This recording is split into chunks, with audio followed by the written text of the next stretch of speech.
Eyewitness News reporter Jasmine Knox spoke to a legal expert who breaks down those charges. Zach Scrivener pleaded not guilty to gun charges and child abuse last Friday. We spoke to a law expert to further understand what these charges mean and how much time he could receive if convicted. 2 counts of possession of an assault rifle and 3 counts of willful cruelty to child is what former Kern County supervisor Scrivener is up against. Court documents filed last Friday says on April 23, 2024, he willfully got in bed with one of his children and touched them inappropriately while consuming mood-altering drugs. The documents also allege one of the children tried to prevent him from committing self-harm after Scrivener pulled out a gun. Having firearms, particularly automatic weapons, within arm's reach or where a child can access them can be considered abuse or neglect. So there are some allegations related there too.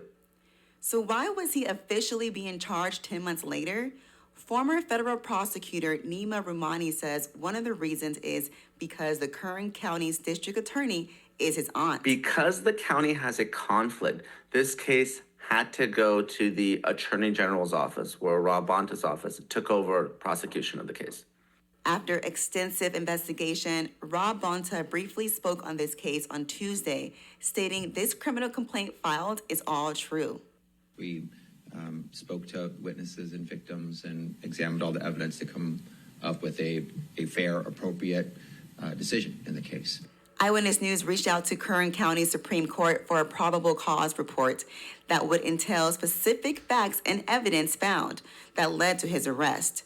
But we were told the probable cause report was sealed. Oftentimes, probable cause reports are sealed until a defendant is arrested.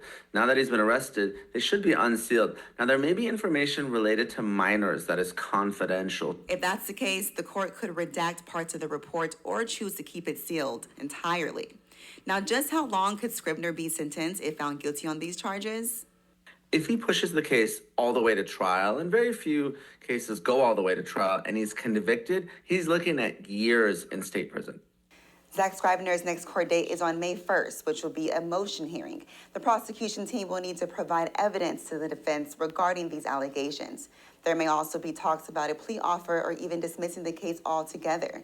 We will keep following the story as it unfolds. Reporting in studio, Jasmine Knox, Eyewitness News.